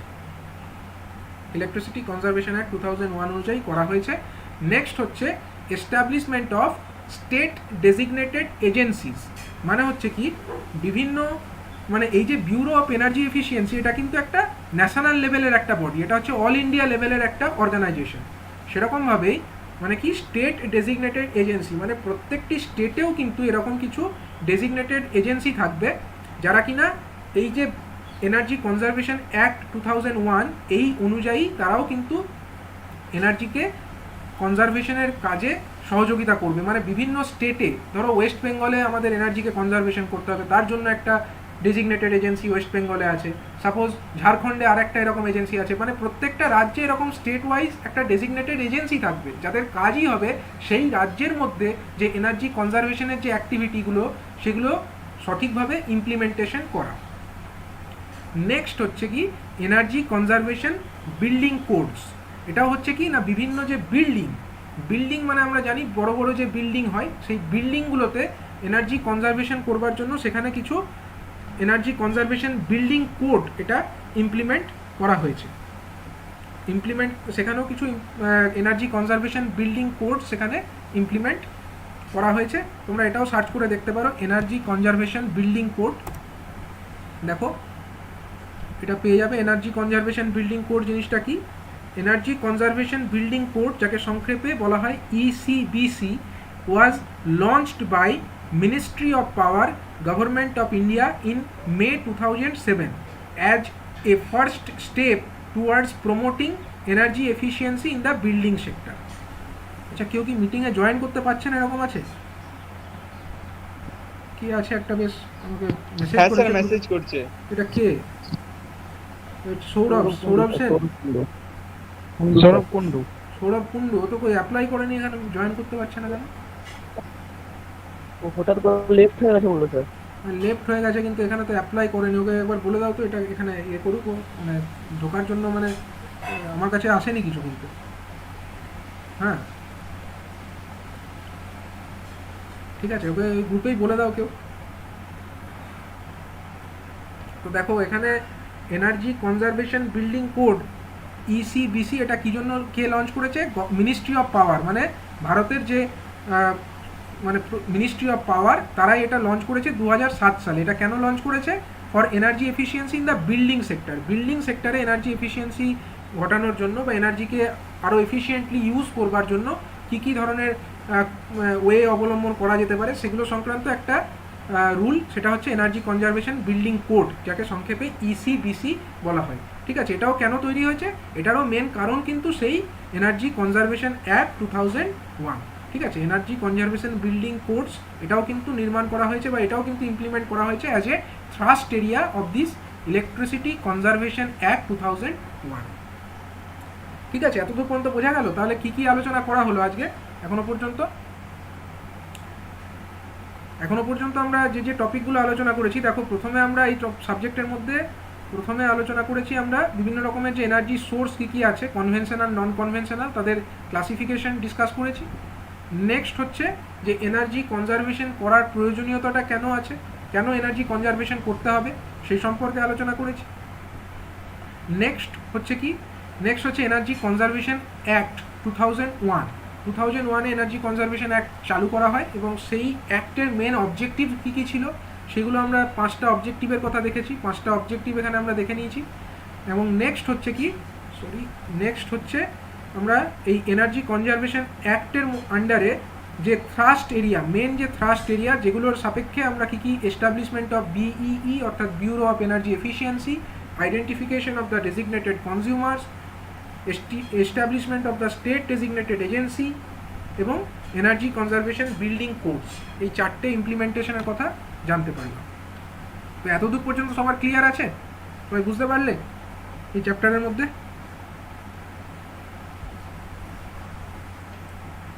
অসুবিধা, কারোর ডাউট আছে কিছু এর মধ্যে? আচ্ছা, বেশ, ঠিক আছে। তাহলে আমি নেক্সট আরেকটা, এই চ্যাপ্টারটার মধ্যে আর একটাই জিনিস আছে যেটা তোমাদের ওই সিলেবাসের মধ্যেও তোমরা দেখতে পাবে। সেখানে কি বলা হয়েছে, সেখানে দেখো, need of energy conservation and energy audit. ঠিক আছে, নিড, কেন এনার্জি কনজারভেশন এবং এনার্জি অডিটের প্রয়োজনীয়তা আছে সেটা আমরা এখানে দেখে নেব। তো দেখো, দেখতে পাচ্ছ সবাই, need for energy conservation and energy audit. দেখো, একটা ইন্ডাস্ট্রিতে যদি আমরা ইন্ডাস্ট্রির কথা ভাবি, ইন্ডাস্ট্রিতে মেনলি 3 ধরনের কস্ট হয়, বা 3 ধরনের এক্সপেন্সেস হয়। ঠিক আছে, যে কোনো ইন্ডাস্ট্রি সেট আপ হলে সেখানে 3 ধরনের এস্টাবলিশমেন্ট খরচ, কী ধরনের খরচ হতে পারে। একটা হচ্ছে তোমার কস্ট অফ এনার্জি। প্রথমেই হচ্ছে কি কস্ট অফ এনার্জি, মানে কোনো একটা প্ল্যান্ট যদি বানানো হয়, সেখানে যে কোনো মেশিনারি চালানো হোক না কেন, সে সমস্ত মেশিনারি মেনলি কিসে চলবে, সেগুলোকে চালানোর জন্য আমাদেরকে এনার্জির প্রয়োজন আছে। সেগুলোর জন্য আমাদের ইলেকট্রিক্যাল এনার্জির প্রয়োজন আছে। কোনো মোটরের মাধ্যমেই তো আমরা কোনো মেশিনকে চালাবো, বা কোনো মেশিন, যে কোনো মেশিনই হোক না কেন, তাকে আমরা ইলেকট্রিসিটির মাধ্যমেই তো চালাবো। তো সেই যে ইলেকট্রিসিটি মিনস এখানে এনার্জি। তো সেই ইলেকট্রিসিটির জন্য একটা কস্ট তো বিয়ার করতেই হবে। মানে এটা কি, এটা হচ্ছে আমার কস্ট অফ এনার্জি। এখানে দেখায়, এটা হচ্ছে কি কস্ট অফ এনার্জি, এটা হয়ে গেল আমার প্রথম কস্ট। নেক্সট কি আছে, নেক্সট হচ্ছে কস্ট অফ লেবার, মানে সেই ইন্ডাস্ট্রিতে যারা যারা কাজ করবে তাদেরকে তো স্যালারি দিতে হবে, সেগুলোর জন্য কস্ট অফ লেবার আছে। এবং নেক্সট কি আছে, নেক্সট হচ্ছে কস্ট অফ মেটেরিয়াল, মানে যে কাঁচা মালগুলো আছে যেগুলোকে মানে প্রসেসিংয়ের মাধ্যমে ইন্ডাস্ট্রি কোনো একটা ফাইনাল প্রোডাক্ট বানাবে, তো সেগুলোর জন্য কস্ট অফ মেটেরিয়ালও আছে। তো 3 ধরনের মেনলি কস্ট, যে কোনো ইন্ডাস্ট্রি হোক না কেন সেখানে 3টে কস্ট থাকবেই, cost of energy, cost of labour আর কস্ট অফ মেটেরিয়াল। তো দেখো, এগুলোর মধ্যে কোনো একটা পার্টিকুলার সেট আপ যদি আমরা দেখি, এখানে ওই দেখো, এখানে বলা হয়েছে the energy has the maximum potential for cost saving. Out of this expenses the energy has the maximum potential for cost saving. মানে কি, কোনো একটা ইন্ডাস্ট্রি তার যত প্রোডাক্ট তাকে বানাতে হবে, তো যত প্রোডাক্ট সে বানাবে তার জন্য তত তো তার র মেটেরিয়াল লাগবে। তো কস্ট অফ মেটেরিয়াল কম করার কিন্তু খুব একটা অপশন নেই, খুব বেশি কম করা সম্ভব নয়। যদি প্রোডাকশন সেম রাখতে হয়, কস্ট অফ মেটেরিয়াল খুব একটা কম করার জায়গা নেই। কস্ট অফ লেবার, না, কস্ট অফ লেবারও যদি খুব কম করে দেওয়া হয় তাহলে প্রোডাকশনটা করবে কে, তাহলে কস্ট অফ লেবারও খুব একটা কম করা কিন্তু সম্ভব নয়। কিছুটা হয়তো কন্ট্রোল করা সম্ভব, কিন্তু কস্ট অফ লেবারের থেকেও এবং কস্ট অফ মেটেরিয়ালের থেকেও সবথেকে বেশি যেখানে এনার্জি কনজারভেশন করে মানে সবথেকে বেশি যে আমাদের কস্ট সেভিংয়ের যেটা জায়গাটা আছে, সেটা কোথায় আছে না, সেটা হচ্ছে আমার কস্ট অফ এনার্জি। এই যে কস্ট অফ এনার্জি, সেটাই কিন্তু আমাদের ম্যাক্সিমাম পোটেনশিয়াল আছে সেভিং করবার জন্য। তো এখানে দেখো এনার্জি অডিট কি কাজ করছে। এনার্জি অডিট হচ্ছে, দেখো এখানে বলেছে energy audit can help to understand more about the ways the energy and fuels used in the industry. মানে এনার্জি অডিট করে আমরা কি কি জিনিস জানতে পারি বলো তো? এনার্জি অডিট করে আমরা জানতে পারবো যে কোথায় কোথায় এনার্জি কতটা খরচ হচ্ছে। মানে ধরো একটা ইন্ডাস্ট্রি, সাপোজ একটা ইন্ডাস্ট্রি, সেখানে ধরো অনেকগুলো মেশিন আছে, ABCDE, সাপোজ আমি ধরলাম 5টা মেশিন আছে। এবার কোন মেশিনটা চলতে গিয়ে কতটা এনার্জি খরচ হচ্ছে তার জন্য কি করতে হবে? প্রত্যেকটা ইলেকট্রিক্যালি চলছে ধরো, তাহলে আমরা প্রত্যেকটা মেশিনের সাপেক্ষে আমরা একটা করে এনার্জি মেজারমেন্ট একটা ডিভাইস লাগাতে পারি। সাপোজ আমরা এনার্জি মিটারের কথা তো পড়েছি, মেজারমেন্টে এনার্জি মিটার পড়েছি, তার মানে আমরা প্রত্যেকটা মেশিনের জন্য যদি একটা এনার্জি মিটার লাগিয়ে দিই তাহলে কি হবে? এনার্জি কোন মেশিনটা চলতে গিয়ে কতটা এনার্জি খরচ হচ্ছে সেটা আমাদের কাছে একটা হিসাব থাকবে। এবার আমরা সেই যে এটা দেখো, তার মানে কোন কোন মেশিনারিতে বা কোন ইন্ডাস্ট্রির মধ্যে কোন পার্টিকুলার পার্টে কতটা এনার্জি অ্যাকচুয়ালি খরচ হচ্ছে সেই হিসাবটা রাখাটাও কিন্তু একটা পার্ট অফ এনার্জি অডিট। এই যে আমরা হিসাব করছি মানে কি, আমরা এনার্জি অডিট করছি। এবং এই স্যার, হ্যাঁ বলো। বলছি স্যার, এই যে অডিট যে করছেন, তো তাহলে তো আমাকে ইন্ডিভিজুয়ালি প্রত্যেকটা মেশিনের জন্য আমার কতটা এনার্জি কনজাম্পশন সেটা দেখতে হবে তো? হ্যাঁ, মানে যদি তুমি বেশি পরিমাণে এনার্জি, মানে তুমি যদি চাও যে একটা জায়গায় তুমি এনার্জি সেভিং করবে, মানে ধরো একটা ইন্ডাস্ট্রিতে সেখানে তুমি চাইছো যে এনার্জি সেভিং কতটা হচ্ছে তুমি দেখতে চাও, ঠিক আছে, তার জন্য তোমাকে করতেই হবে প্রত্যেকটা ইন্ডিভিজুয়াল মেশিনের জন্য মেজারিং ডিভাইস লাগাতে হবে, তাহলে বেটার হবে তোমার, ঠিক আছে।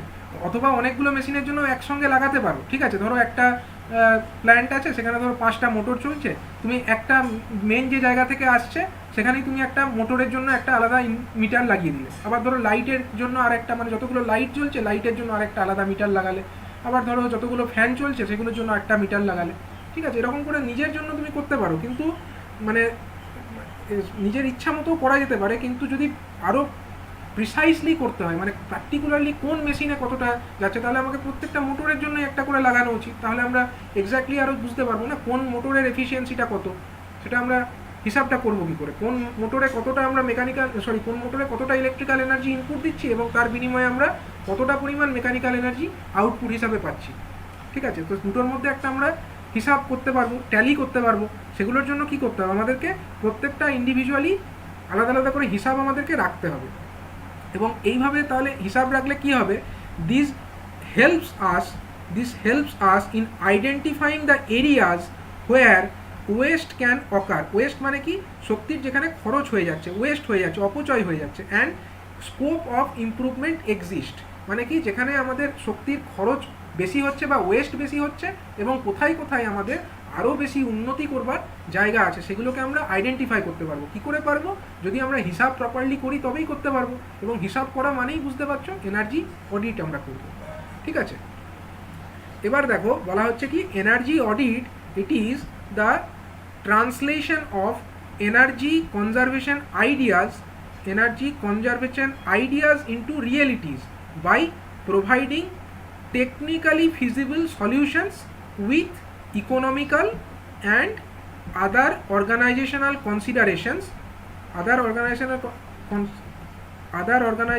considerations where within a specified time frame, ঠিক আছে। এই কথাটার মানেটা ভালো করে বোঝো। দেখো এনার্জি আমরা অডিট করলাম, এনার্জি অডিট মানে শুধু যে আমরা হিসাব করে ছেড়ে দিলাম তাই কিন্তু নয়। হিসাবটা করলাম, it is a part of the audit. অডিটের মধ্যে একটা পার্ট হচ্ছে এনার্জির হিসাবটা করা, কিন্তু সেটুকু করলেই তো হবে না। তারপরে আমাদেরকে দেখতে হবে যে এই যে এনার্জি কনজারভেশন কীভাবে করা যেতে পারে সেগুলো সম্পর্কে একটা সুনির্দিষ্ট আইডিয়া থাকতে হবে। কী ওয়েতে এনার্জি কনজারভেশন করা যায় সেগুলো সম্পর্কে আইডিয়া থাকার জন্যই কিন্তু এই সাবজেক্ট আমাদের পড়া। এই সাবজেক্ট যদি আমরা পড়ি তাহলেই কিন্তু দেখো 2 নম্বর চ্যাপ্টার আমরা দেখেছি যখন ব্রিফলি ইন্ট্রোডাকশানগুলো ডিসকাশন করছিলাম, সেখানে আমরা বিভিন্ন যে প্রসেস, যেমন হিটিং প্রসেস, তারপরে হচ্ছে তোমার হচ্ছে এই যে আমার এনার্জি এফিশিয়েন্ট মোটর, ট্রান্সফরমারের এনার্জি এফিশিয়েন্সি কীভাবে বাড়ানো যায়, আবার হচ্ছে কী করে তোমার যে এসি বা এয়ার কন্ডিশনিং সিস্টেমে কী করে এনার্জি কনজারভেশন করা যায়, মানে বিভিন্ন প্রসেসের জন্য কী ধরনের এনার্জি কনজারভেশন সিস্টেম হতে পারে সেগুলো সম্পর্কে একটা আইডিয়া আমাদেরকে কিন্তু থাকতে হবে, তা নাহলে কিন্তু এনার্জি অডিট করা যাবে না। এবার হচ্ছে কি, প্রথমে আমরা হ্যাঁ বলো। স্যার বলছি একটু নাড়ান না, মানে ওই মাউসটা যেটা অফ হয়ে গেছে। ভিডিও অফ হয়ে গেছে? মনে হচ্ছে আপনি একটু নাড়ান। হ্যাঁ, দেখা যাচ্ছে? ভিডিও আসছে না স্যার। ভিডিও আসছে না? দাঁড়াও, দাঁড়াও। আগেই তো আসছিল, আপনি প্রেজেন্টিংটা অন করে দিন। প্রেজেন্টিংটা অন করুন, তাহলে একটু দেখা যাবে। প্রেজেন্টিং তো দেখা আমার যাবে না। অনই আছে, প্রেজেন্টিং অন আছে তো। স্যার দেখা স্যার যাচ্ছে মাঝে তো। মাঝে কমে যাচ্ছে। স্যার দেখা এখন স্যার যাচ্ছে। ইয়ে হয়ে গেল তো, উড়ে গেল তো। না, এখন তো আমি ওই পেজটা এসছি বলে, এখন দেখতে পাচ্ছ? হ্যাঁ, এই যে এবার ঠিক আছে তো। আচ্ছা আচ্ছা, ঠিক আছে। মাঝে আমি অন্য মাঝে উইন্ডো, কেমে যাচ্ছে। তুমি পাচ্ছ না, তাহলে তোমার মনে হচ্ছে নেট আচ্ছা। স্লো হয়ে গেছে, বুঝলে? কারণ নাহলে তো কেউই পেতো না। হ্যাঁ স্যার, আপনি বলছি মাঝে মাঝে কেমে- আচ্ছা, তাহলে নেটের জন্য হচ্ছে মনে হয়, বুঝলে? স্যার আপনি লেকচারটা আপলোড করবেন তো ইউটিউবে? হ্যাঁ হ্যাঁ, আমি লেকচার ইউটিউবে দিয়ে দেবো লেকচার, ঠিক আছে? হ্যাঁ বলছি ইউটিউব, লেকচারটা তো আপলোড করবেন। হ্যাঁ ইউটিউবে দিয়ে দেবো, ইউটিউবে দিয়ে দেবো। দেখো, তো এনার্জি অডিট যেটা আমরা প্রথমে কি করলাম, প্রথম স্টেপে আমরা করলাম যেটা হচ্ছে এনার্জি কোথায় কতটা খরচ হচ্ছে সেটা হিসাব করলাম, ঠিক আছে? এটা প্রথমে করতেই হবে। নেক্সট হচ্ছে গিয়ে আমাদেরকে এনার্জি কনজারভেশন কী কী ওয়েতে করা যেতে পারে সেই সম্পর্কে আমাদের একটা প্রপার আইডিয়া থাকতে হবে। যদি আমাদের কাছে প্রপার আইডিয়া থাকে যে এই ওয়েতে আমরা এনার্জি কনজারভেশন করতে পারি, তাহলে আমরা যেখানে আমরা দেখবো যে আমাদের এনার্জি বেশি অপচয় হচ্ছে বা বেশি ওয়েস্ট হচ্ছে, সো সেই মেশিনটার দিকে বা সেই পার্টিকুলার ইনস্টলেশনটার দিকে আমরা বেশি ধ্যান দেবো, বেশি নজর দেবো। এবং বেশি নজর দিয়ে আমরা কি করব, সেখানে এনার্জি কনজারভেশনের জন্য কিছু আমরা সলিউশন বার করব। এবং দেখতে হবে সেই সলিউশনগুলো যেন টেকনিক্যালি ফিজিবল হয়, মানে এমন আমরা একটা সলিউশন দিলাম যেটা প্র্যাকটিক্যালি করা সম্ভব নয়। ধরো আমি বললাম যে ট্রান্সফরমারের এফিসিয়েন্সি আমি 100% করবো, এটা কি একটা টেকনিক্যালি ফিজিবল সলিউশন? এটা কিন্তু টেকনিক্যালি ফিজিবল নয়, কারণ টেকনিক্যালি তো ট্রান্সফরমারের যে এডি কারেন্ট বা হিস্টেরিসিস বা কপার লস এগুলোকে তো আমরা জিরো করতে পারি না, তার মানে টেকনিক্যালি ফিজিবল এটা নয়, ঠিক আছে? আবার আমরা মেকানিক্যাল কোনো একটা সিস্টেম যদি দেখি, সেখানে কি আমরা ফ্রিকশনটাকে পুরোপুরিভাবে রিমুভ করে দিতে পারবো না? ফ্রিকশনাল লসকে কিন্তু আমরা কোনোভাবেই পুরোপুরি রিমুভ করতে পারি না, মানে টেকনিক্যালি ফিজিবল এটা নয়। কারণে আমাদেরকে এনার্জি কনজারভেশনের যে আইডিয়া, সেখান থেকে কিন্তু আমাদেরকে প্রপারলি যেগুলো টেকনিক্যালি ফিজিবল সেই সলিউশনগুলোকেই নিতে হবে। তার সঙ্গে সঙ্গে দেখতে হবে যে সলিউশনগুলোর কথা আমরা বলছি সেগুলো কস্ট এফেক্টিভ হচ্ছে কিনা, মানে আমরা এমন একটা সলিউশন বললাম যেটা করতে গিয়ে প্রচুর খরচ হয়ে গেল এবং সেই খরচ এতটাই বেশি হলো যে আমরা এনার্জি কনজারভেশন করেও সেই খরচটাকে কোনোদিনই মেকআপ করতে পারছি না, তাহলে সেটা কখনোই ইকোনমিক্যালি ফিজিবল সলিউশন হলো না। তাহলে আমাদেরকে কী করতে হবে, টেকনিক্যালি ফিজিবল হতে হবে, তার সাথে সাথে সেটা ইকোনমিক্যালিও ফিজিবল হতে হবে। এবং তারই সাথে সাথে কিন্তু এই যে আমরা সলিউশনগুলোর কথা বলছি সেগুলোকে কিন্তু একটা স্পেসিফাইড টাইম ফ্রেমের মধ্যে ইমপ্লিমেন্ট করতে হবে। এমন যদি হয় যে আমরা একটা অনির্দিষ্ট সময়ের জন্য সেই মানে ইমপ্লিমেন্ট করতেই থাকলাম, ইমপ্লিমেন্ট হতে হতেই হয়তো 10 বছর লেগে গেল, ততদিনে মেশিনটাই খারাপ হয়ে গেল, তাহলে সেটা তো একটা টাইম বাউন্ডেড সলিউশন হলো না। মানে টাইমের মধ্যে একটা টাইম লিমিট থাকবে, এই টাইমের মধ্যে আমরা এনার্জি কনজারভেশনের জন্য যে সলিউশনগুলো ভেবেছি সেগুলোকে ইমপ্লিমেন্ট করে ফেলতে হবে। তো এটাই হচ্ছে মেন ফান্ডামেন্টাল প্রিন্সিপাল, যে energy audit it is the translation of energy conservation ideas into realities by providing technically feasible solutions with economical and other organizational considerations within a specified time frame. ঠিক আছে? তাহলে energy audit it provides a benchmark, energy audit provides a benchmark, মানে এটা it provides a reference point or a tool in the hands of management. মানে ধরো কোম্পানির যারা ম্যানেজমেন্টে আছে তারা তো ধরো সকলেই যে কোনো টেকনিক্যাল পার্সন তা তো নয়, তারা হচ্ছে ধরো বিভিন্ন ব্যাকগ্রাউন্ড থেকে আসেন। এবার তাদের কাছে কি করতে হবে, তাদের কাছে ব্যাপারটাকে আমাদেরকে সঠিকভাবে সেটাকে তুলে ধরতে হবে। সঠিকভাবে তুলে ধরতে গেলে, তুলে ধরলে কি হবে, তাদের কাছে একটা বেঞ্চমার্ক হয়ে থাকবে বা একটা রেফারেন্স হিসাবে হয়ে থাকবে যে এই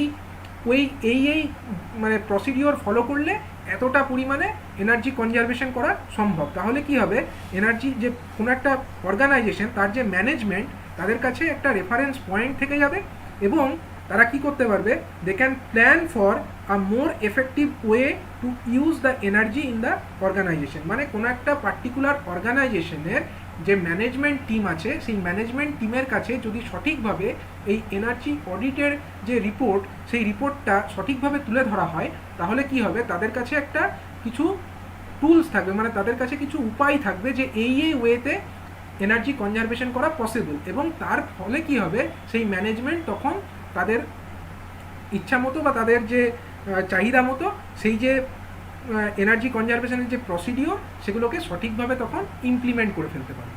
তো এটাই হচ্ছে মেনলি এনার্জি অডিট করবার মেন রিজনস। ঠিক আছে, তাহলে বোঝা গেল সংক্ষেপে এনার্জি অডিট করবার যে মেন রিজনস সেটা কি কি। আমি আরেকবার এটা সংক্ষেপে বলে দিই। তো প্রত্যেকটা ইন্ডাস্ট্রিতে বা প্রত্যেকটা অর্গানাইজেশনে তিন ধরনের এনার্জি কস্ট থাকে, তিন ধরনের কস্ট থাকে। তিন ধরনের কস্ট কী কী? প্রথমত হচ্ছে cost of energy, cost of labour and তারপরে হচ্ছে কস্ট অফ মেটেরিয়াল। তো তার মধ্যে সবথেকে বেশি যে এনার্জি কনজারভেশন করবার পসিবিলিটি সেটা হচ্ছে কোথায়? সেটা হচ্ছে কস্ট অফ এনার্জি। মানে কস্ট অফ এনার্জিটাই হচ্ছে কম করার সবথেকে বেশি অপশানস আমাদের কাছে আছে। তো প্রথম স্টেপে কি হচ্ছে, এনার্জি অডিট করতে গিয়ে প্রথমত আমাদেরকে আইডেন্টিফাই করতে হবে যে কোথায় কতটা এনার্জি ওয়েস্টেড হচ্ছে, এবং সেই প্রপারলি আইডেন্টিফিকেশন হয়ে যাওয়ার পরে তখনই বোঝা সম্ভব যে কোন জায়গায় আর কতখানা এনার্জি কনজারভেশন করার স্কোপ রয়েছে। ঠিক আছে, তারপরে কি? তারপরে আমাদেরকে দেখতে হবে যে এনার্জি কনজারভেশন মানে এনার্জি অডিট হয়ে গেল, মানে কোথায় কতটা এনার্জি কনজারভেশন করা সম্ভব সেটা আমরা ক্যালকুলেশন করে ফেললাম।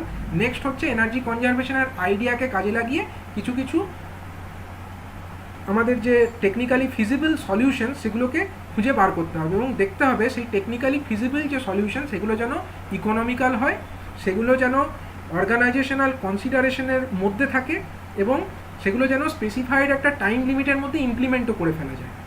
এবং এই প্রসিডিওরগুলোকে ফলো করলে কি হবে, তাহলেই আমাদের যে অর্গানাইজেশন সেই অর্গানাইজেশনের ম্যানেজমেন্টের হাতে একটা সঠিক একটা টুল বা একটা উপায় উঠে আসবে, যেগুলোর মাধ্যমে ম্যানেজমেন্ট বুঝতে পারবে যে এই প্রসিডিওরগুলোকে ইমপ্লিমেন্ট করে এনার্জি কনজারভেশন করা সম্ভব, এবং তার মাধ্যমে ওভারঅল যে অর্গানাইজেশন তার কস্টটাকে বা এক্সপেন্সেসটাকে যে খরচ সেই খরচটাকে কমানো সম্ভব, এবং তাতে করে কি হবে, সেই অর্গানাইজেশনের আরও ইকোনমিক্যাল গ্রোথ হবে।